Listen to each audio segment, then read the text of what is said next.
પર્યાવરણ વિષય છે ખૂબ જ વિશાળ છે.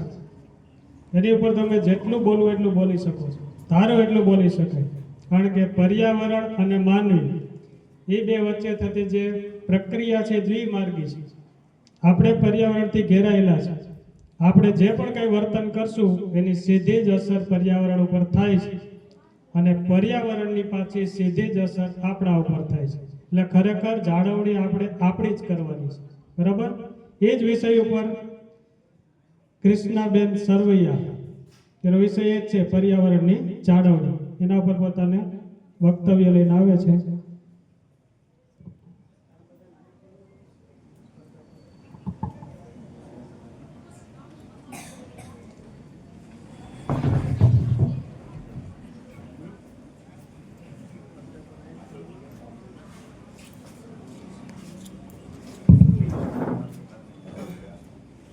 અહીં ઉપસ્થિત આચાર્ય શ્રી, શિક્ષકગણ તેમજ વહાલા વિદ્યાર્થી ભાઈઓ બહેનો, આજનો મારો વિષય છે પર્યાવરણની જાળવણી.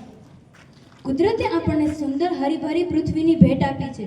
તેમાં ઊંચા ઊંચા પર્વતો, તેમાંથી ઝરણા સ્વરૂપે વહી આવતું નિર્મળ નીર, શુદ્ધ પ્રાણવાયુ આપનારા લીલાછમ વૃક્ષો, તેમજ જીવનદાતા માટે સૂર્ય પણ આપ્યો છે. પરંતુ વિકાસની આંતરિક દોટમાં આપણે ભાન ભૂલ્યા છીએ કે પર્યાવરણની જાળવણી. પર્યાવરણ એ માત્ર પ્રકૃતિનો હિસ્સો નથી, પણ આપણું જીવન છે. પર્યાવરણની જાળવણી કરવી એ કોઈ એક વ્યક્તિની ફરજ નથી, પણ આપણા બધાની સહભાગિતાથી જ એ શક્ય છે. પર્યાવરણ એ આપણને ઘેરેલું કુદરતી તંત્ર છે, જેમાં હવા, પાણી, વનસ્પતિ, પશુ પક્ષી એ તમામ જીવસૃષ્ટિનો સમાવેશ થાય છે. આપણે શ્વાસ લઈએ તે હવા, પીવાથી જીવતું રહેવાય તેવું પાણી, ખાવા માટે ધાન્ય, રહેવા માટે મકાન, આ બધું જ પર્યાવરણથી જ તો મળે છે. આજે પર્યાવરણની સ્થિતિ ખૂબ જ દુર્ભાગ્ય છે. આજે પર્યાવરણ ભયાનક રીતે પ્રદૂષિત થઈ રહ્યું છે.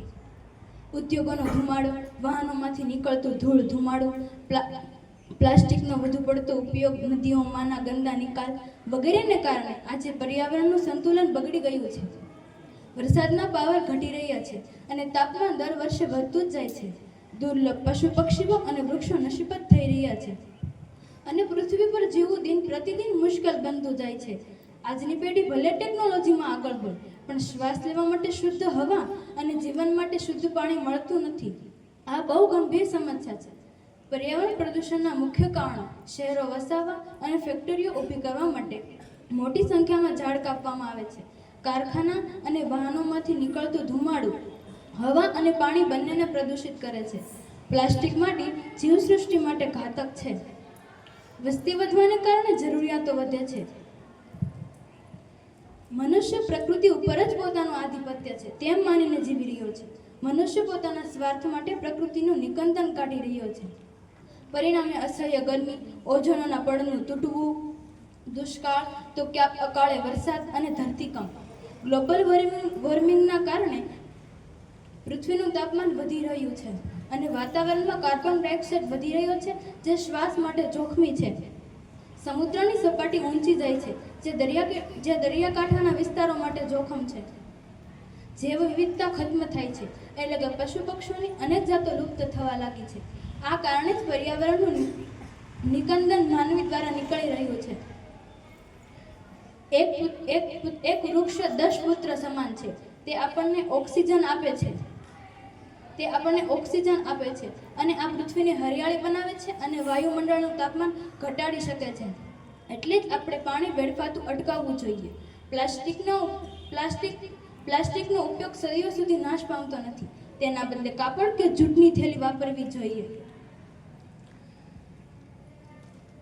આ કારણે સરકાર પણ અનેક આયોજનોથી પર્યાવરણ બચાવવાની કોશિશ કરી રહી છે અને આપણે પણ આપણા સમાજમાં, શાળાઓમાં, કોલેજોમાં સ્પર્ધાઓ અને રેલીઓ દ્વારા આપણે લોકોને જાગૃત કરવા જોઈએ. સ્વચ્છ ભારત અભિયાન, વન મહોત્સવ, પ્લાસ્ટિક પ્રતિબંધ,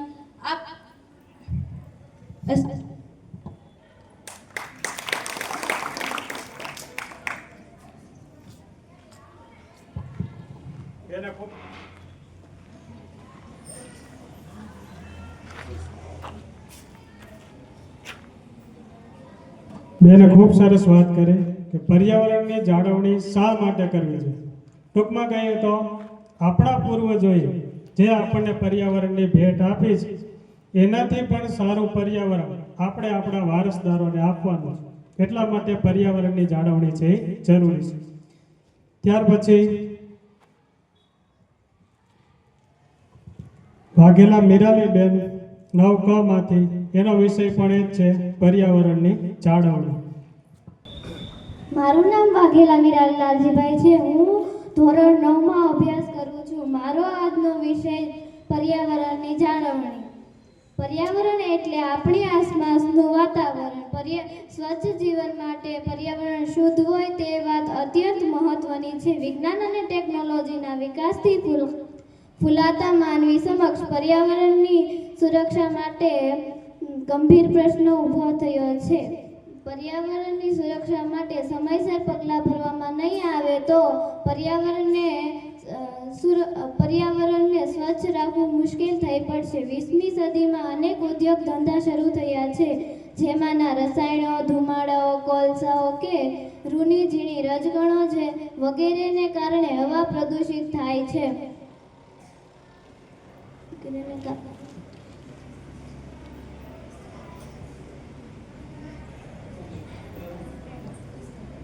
અસ્તુ.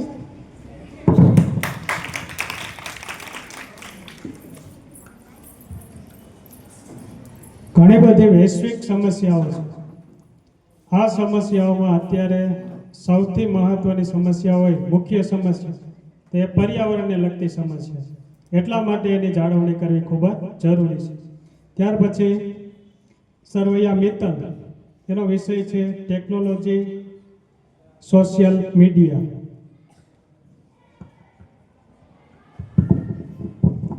નમસ્કાર, હું ધોરણ 9 માં અભ્યાસ કરું છું. મારો વિષય છે ટેકનોલોજી અને સોશિયલ મીડિયા. આજના સમયમાં સોશિયલ મીડિયાનું ખૂબ જ મહત્વ છે. સોશિયલ મીડિયા આપણા જીવનને બદલે છે. આપણે હવે વિશ્વભરના લોકો સાથે જોડાઈ શકીએ છીએ. લોકોને જોડવામાં સોશિયલ મીડિયા મુખ્ય ભૂમિકા ભજવે છે. વધારે પડતો સોશિયલનો ઉપયોગ કરવાથી અસંતોષ, હતાશા, ઊંઘ આવવામાં વિક્ષેપ, તણાવ, ચીડિયાતાપણું, ઉદાસી વગેરે જેવી ઘણી માનસિક બીમારીઓનો ભોગ બની શકે છે. ટેકનોલોજી કંઈ સારું કે ખરાબ હોતું નથી. તેના ઉપયોગથી નક્કી થાય છે કે તે સારું છે કે ખરાબ છે. જેમ કે અગ્નિનો ઉપયોગ આપણે રસોઈ માટે કરીએ છીએ, પણ એ જ આગથી આપણે ઘરને પણ સળગાવી શકીએ છીએ. લોકોને સોશિયલ મીડિયા પર મળતા આભાસી રિએક્શન સાથે ભાવનાત્મક રીતે જોડાઈ ગયા છે. તેમના માટે સારું રિએક્શન સારા વળતરરૂપી હોય છે, જ્યારે ખરાબ પ્રતિક્રિયા તેમને સજા જેવી લાગે છે. પહેલા કરતાં હવે એકબીજા સાથે વાત વ્યવહાર કરવો વધુ સરળ થઈ ગયો છે. ઇન્ટરનેટ આજ ખૂબ શક્તિશાળી સમૂહ માધ્યમ બની ગયું છે. આજનું વિશ્વ ઇન્ટરનેટની માયાજાળથી જોડાયેલું છે. ઇન્ટરનેટનો અર્થ થાય છે આંતરિક જાળ. મુખ્ય સોશિયલ મીડિયા ચેનલોમાં ફેસબુક, ટ્વિટર, ટિકટોક, સ્નેપચેટ વગેરેનો સમાવેશ થાય છે.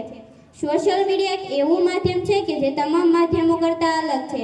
આજના યુગમાં સોશિયલ મીડિયા જીવનનો એક મહત્વપૂર્ણ ભાગ બની ગયો છે, જેમાં ઘણી સુવિધાઓ છે, જેમ કે માહિતી પ્રદાન કરવી, મનોરંજન કરવું અને મુખ્યત્વે શિક્ષણ આપવું.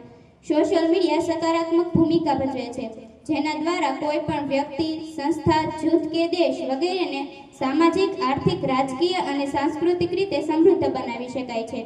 આ ડિજિટલ યુગમાં સોશિયલ મીડિયાની અસર નિર્વિવાદ છે. તે આપણા સંબંધોને પ્રભાવિત કરે છે, આપણી ઓળખને આકાર આપે છે, સામાજિક વલણો અને વર્તનોને પણ આકાર આપે છે.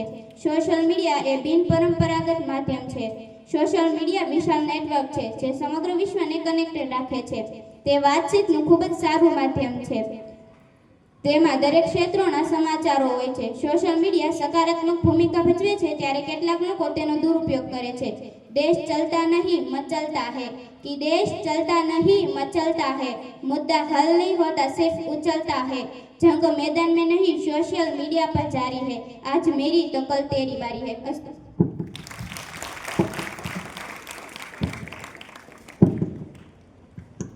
ખૂબ સરસ.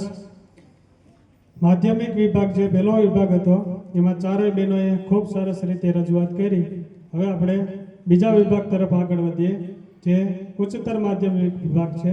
એમાં પ્રથમ આવે છે પરમાર અક્ષરા, જેનો વિષય છે ટેકનોલોજી અને સોશિયલ મીડિયા.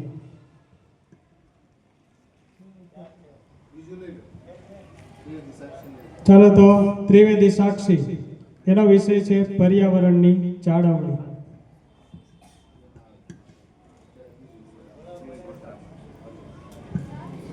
માનનીય આચાર્યશ્રી, આદરણીય ગુરુજનો તથા મારા વહાલા ભાઈઓ તથા બહેનો, મારું નામ ત્રિવેદી સાક્ષી છે તથા હું ધોરણ 11માં અભ્યાસ કરું છું. અહીં વક્તૃત્વ સ્પર્ધા નિમિત્તે હું પર્યાવરણ અંગે કહેવા માંગુ છું. પર્યાવરણ એટલે શું? તો પર્યાવરણ એટલે આપણી આસપાસનું વાતાવરણ. તમને બધાને ખબર છે, આપણે બધા બે પરિવારથી સંચાયેલા છીએ. પહેલો પરિવાર તો ખબર પડી કે માતા પિતા ભાઈ બહેન, પણ આ બીજો પરિવાર કયો? તો બીજો પરિવાર છે આપણું પર્યાવરણ, આપણી પ્રકૃતિ. એક પરિવાર કે જેના માટે આપણે જીવીએ છીએ અને બીજો પરિવાર કે જેના લીધે આપણે જીવીએ છીએ. આ બંને પરિવાર આપણા માટે ખૂબ જ મહત્વના છે. પર્યાવરણના દરેક તત્વના કારણે જ આપણે જીવીએ છીએ. આપણું શરીર પંચમહાભૂતોનું બનેલું છે, પણ આ પંચમહાભૂતો કોના અંશ છે? એ પણ પર્યાવરણના જ અંશ છે ને.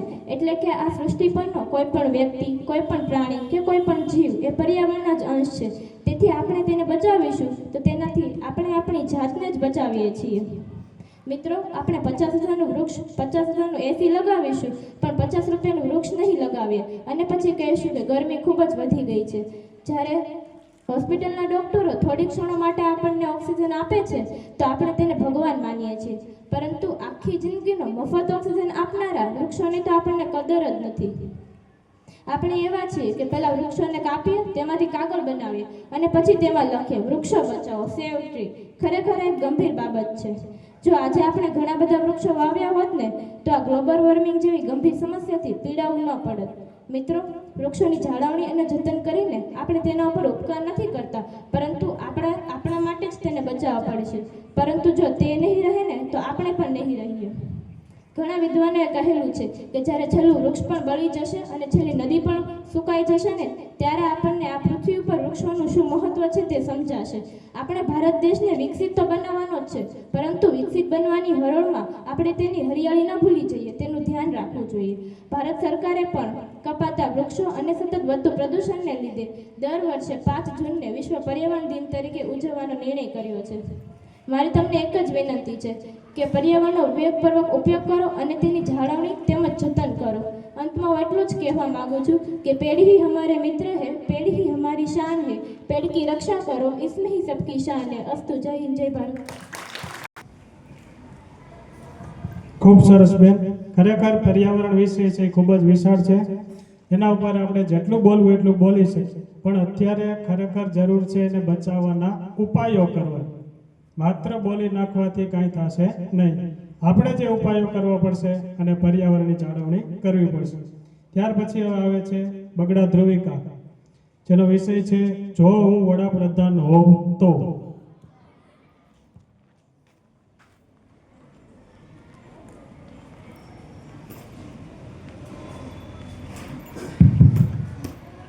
નમસ્કાર. બ્રહ્માંડ સમાન પીપીએસના સૂર્ય સમાન માનનીય આચાર્ય શ્રી સંજયભાઈ ચૌહાણ, બ્રહ્માંડના ગ્રહો સમાન આદરણીય શિક્ષકો અને તારાઓ સમાન મારા વહાલા વિદ્યાર્થી ભાઈઓ તથા બહેનો, આજે વક્તૃત્વ સ્પર્ધાનો વિષય જો હું વડાપ્રધાન હોઉં તો ના થકી મારા વિચારો તમારી સમક્ષ રજૂ કરવા જઈ રહી છું. આમ તો મારા ઘણા બધા સપનાઓ છે જે હું વડાપ્રધાન હોઉં ત્યારે પૂર્ણ કરવા ઈચ્છું છું, પરંતુ આ બસ મારી ફક્ત કલ્પનાઓ છે. બાકી વડાપ્રધાન હોવું એ કોઈ સહેલું કાર્ય નથી.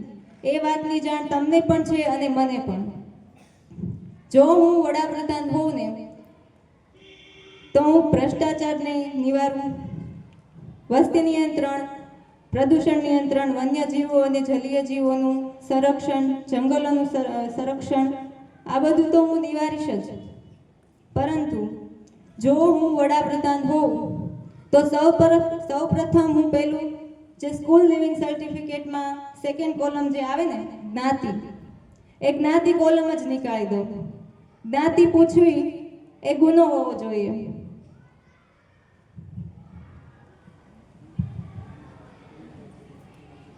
જ્ઞાતિ પૂછવી એ ગુનો હોવો જોઈએ. આ દેશનો હરેક વ્યક્તિ, હરેક નાગરિક એ ભારતીય છે. જ્ઞાતિવાદ ક્યારેય હોવો જોઈએ નહીં. જ્ઞાતિ એ લોકોને બાંટવાનો એક જરિયો છે. એ કોલમ જ ત્યાંથી નીકળી જાય તો એ મેટર જ ત્યાં ડિસ્પોઝ થઈ જાય. જો હું વડાપ્રધાન હોઉં ને તો આજે રોડ રસ્તા પર અમુક પોલીસવાળા છે ને, જે વાહન ચાલકોને વગર કારણે પૈસા લૂંટે છે, ખોટી રીતે પૈસા લૂંટે છે, એ બધાને હું મારા 75% સેલેરી દાનમાં આપી દઉં કે જેથી કરીને તેઓ આવી લૂંટ ના મચાવે. અને છતાં પણ તેઓ આવી લૂંટ મચાવશે તો હું તેઓને નહીં કે 1-2 મહિના, પરંતુ આજીવન સસ્પેન્ડ કરી દઈશ કે જેથી તેઓ આવું ખોટું કાર્ય ક્યારેય ના કરે. જો હું વડાપ્રધાન હોઉં ને તો આ મારા ભારત દેશમાં જેટલા પણ મંદિરો અને મસ્જિદો છે ને, આ બધાની ગણતરી કરીને જે સંખ્યા મળે એ સંખ્યાની ડબલ સંખ્યામાં હું સ્કૂલ, કોલેજો અને મોટી યુનિવર્સિટીઓ સ્થાપું કે જેથી કરીને અમારા ભારત દેશના તમામ વિદ્યાર્થીઓને બહાર દેશ અભ્યાસ માટે ન જવું પડે. ઉલટાના બાકીના દેશના વિદ્યાર્થીઓ મારા દેશમાં અભ્યાસ માટે આવવા જોઈએ.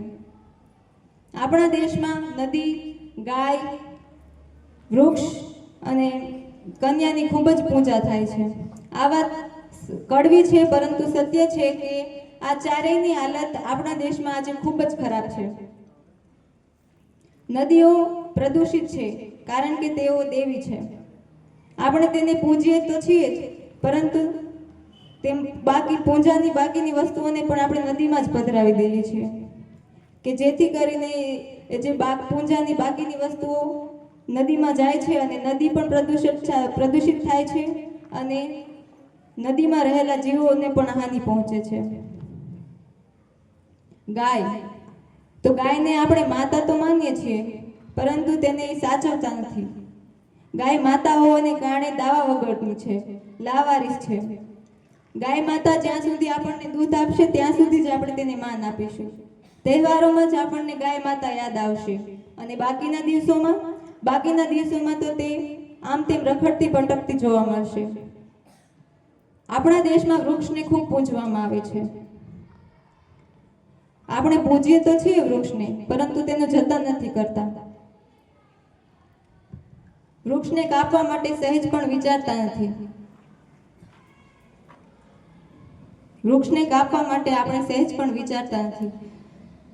જો તેઓને આપણે સાચે જ જતન કરવું હોય ને તો વૃક્ષને કાપવા પહેલા વિચારવું જોઈએ કે વૃક્ષ આપણને શું નથી આપતું. વૃક્ષ આપણને છાંયડો આપે છે, ઓક્સિજન આપે છે, ફળ આપે, ફૂલ આપે છે, શાકભાજી આપે. એવું વિચાર્યા વગર આપણે એને કાપી લઈએ છીએ.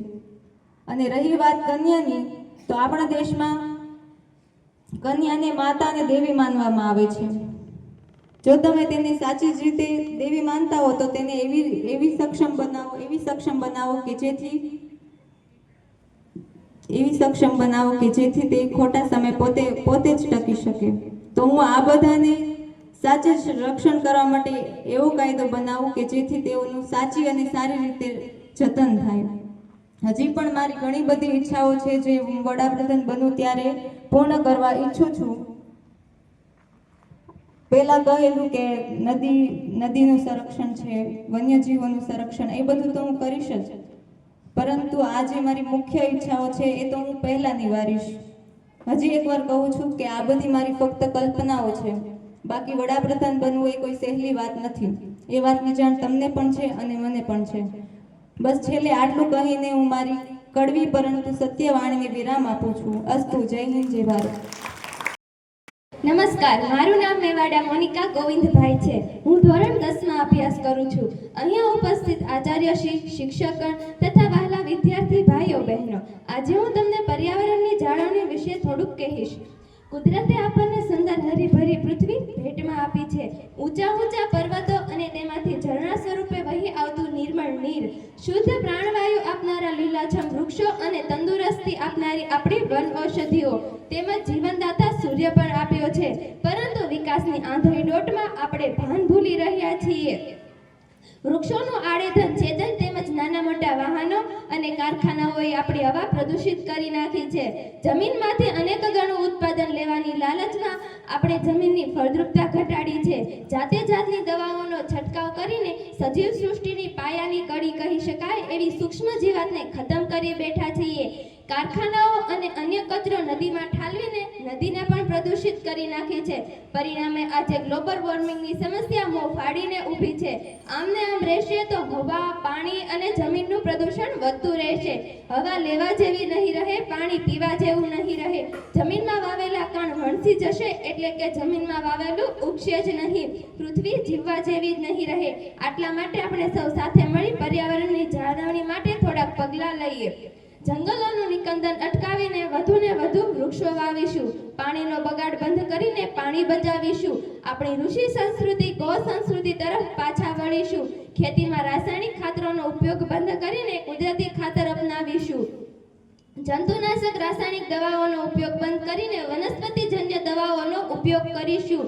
જીવન જરૂરિયાતની ચીજો ઘટાડી સાદું જીવન ઉચ્ચ વિચાર અપનાવીશું. પ્લાસ્ટિક જેવી વિદ્યાતક સામગ્રીનો ઉપયોગ બંધ કરીશું. આવો આપણે સૌ સાથે મળી પર્યાવરણની જાળવણી કરીએ. આપણે પણ પ્રદૂષણથી બચીએ અને આવનારી પેઢીને પણ બચાવીએ. અંતમાં હું